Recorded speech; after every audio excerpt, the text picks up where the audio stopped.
The sons of Zebedee have a great request for God. In fact, it's kind of almost a demand. Teacher, we want you to do for us what we ask of you. Which one of us haven't done that with God at some point? Maybe not so boldly, but we say to the Lord, I want you to do this for me. And we are sincere about it, but we maybe are just a little bit out of line as we're the sons of thunder. They have good intentions, but maybe there's a bit of pride wrapped up in their intention of their request of Jesus. Pride is, as we know, at the root of all evil. Pride is sinful in our lives because it hates the good and blinds one of truth. It serves one's ego. It isolates and divides us from God and from one another. It refuses submission to God or other good authority. Pride is a sin that affects all other parts of our lives. But we know that the opposite of pride is humility. Humility is a great virtue. In fact, humility is a virtue by which a Christian acknowledges that God is the author of all that is good, and it avoids inordinate ambition or pride and provides the foundation for turning to God in prayer to seek His will and His way. Humility, we could say, is a virtue that conquers pride. And we could say, without doubt, that humility is a foundational virtue. In fact, the early church fathers and through 2,000 years of church history, many saints have spoken about the gift of humility being foundational to all other virtue, even to the virtues, the theological virtues of faith, hope, and love. Because without humility, without turning to God and doing God's will and God's way, then pride will get in the way for it to be our will and our way, and then we can never love rightly, never hope rightly, never have faith in a right kind of way. And so humility is a virtue that conquers pride and is foundational to all other virtue, all other goodness in our lives. Let's take a deeper look at humility, because if it really truly conquers pride and helps us to live in the light of Christ, then it is a virtue that we want to embrace daily. First, humility rejoices in God's sovereignty.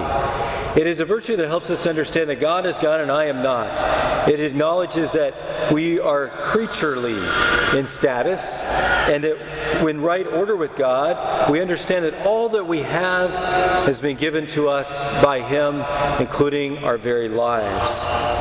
All the gifts we have are from the Creator, the Redeemer, and the Sanctifier. And so humility rejoices in that sovereignty, in that right order in our own lives. It also acknowledges our debt to God, because when we realize that all we have and all we are is a gift from God and we are just stewards of that, then all of a sudden we turn in a very natural and beautiful way to thanksgiving and to praise and to glorify God. And so it acknowledges that debt that we have for the many, many vast gifts that He has given us. Humility also gives us hope and joy. It's helping us find our value in God, not in ourselves. And when we really seek our value in the light of God, then we find that there is great hope and joy, because everything doesn't depend on us. And in fact, it depends on God and our relationship with Him. Humility also recognizes man's dignity, and made in the image and likeness of God, but also the very particular dignified gifts that God has given each one of us. Gifts of charisms, for example, that help us to really live out humbly the life that God has given us, to share those gifts from God with others. And so it recognizes the goodness of our lives, the dignity of our lives, and the gifts of charisms that have come from God in our lives. Humility leads us to recognize God's voice. Let me say that again. Humility leads us to recognize the voice of God. If we aren't humble, then we're not seeking God's voice, we're only seeking our voice. We're seeking our will, or we seek the voices of the world and the will of others. But to be humble is to first seek the voice of God. It is that great gift of, "Speak, Lord, for your servant is listening." Speak, Lord, I want to listen to what you have to say. That is true humility. To live humility requires courage. Humility is such a foundational virtue, but so is courage, because to live humbly the will of God takes courage. And in fact, it takes courage to turn to prayer to seek the voice of God. Why? Because as we celebrated the feast day this past Friday of St. Teresa of Avila, we know that she is a great saint, a mystic, and a contemplative who taught a lot about courage. Remember that she lived in the 16th century in Spain, and one of her closest friends and her spiritual director was St. John of the Cross. Now, these are two powerhouse saints that journeyed together through life to help each other become saints. And she wrote a lot. She was a doctor of the church, the first recognized female doctor of the church. And she wrote extensively on contemplative prayer. Why? Because she knew that if we were going to hear the voice of God, then we needed to have a method of doing that. And contemplative prayer is that way.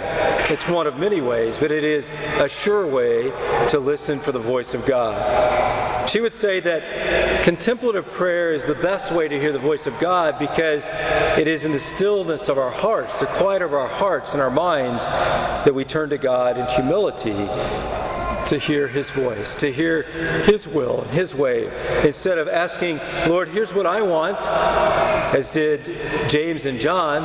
Rather, we say, Lord, what do you desire of me? What is your will? What is your way? And hear the voice of God to guide us. Why would she say that that takes courage?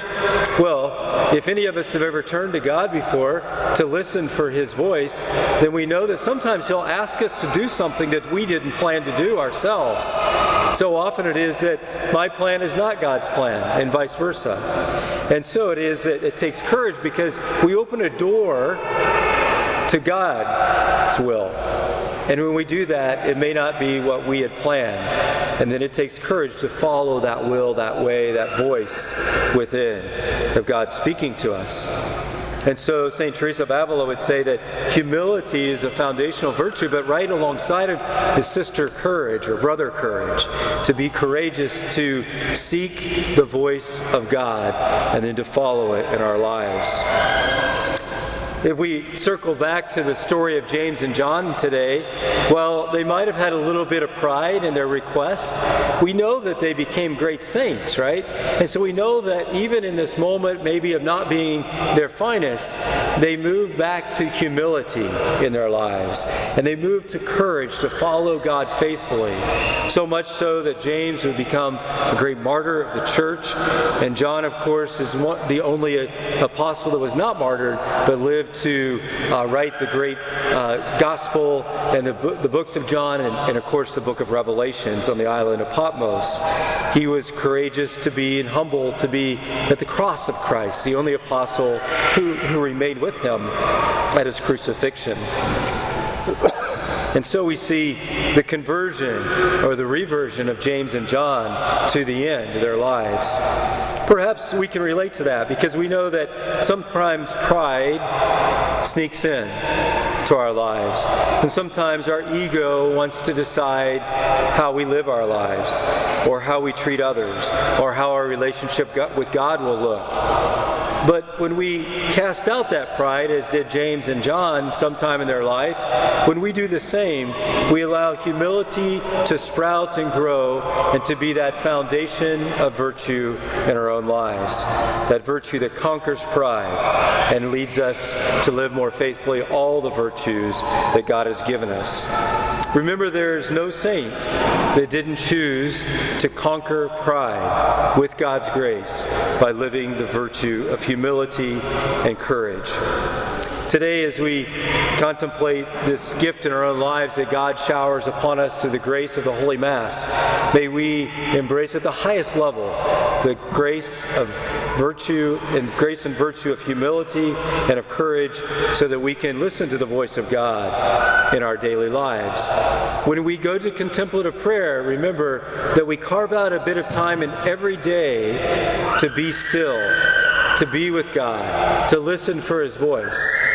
If that's something that's not common to your day, then today would be a great day to start, because that's what makes saints, is when we get started, right? Today would be a great day to carve out 5 minutes and just be still and listen for the Lord. And maybe then that'll lead to 10 minutes, and then 20. And before you know it, you can't wait to get to that place of your day where you can contemplate the voice of God and His goodness in your life, and to follow His will faithfully. May God shower grace upon us today, so that we would be people by His grace who would conquer any pride in our lives and live out faithfully virtue and courage, and humility and courage.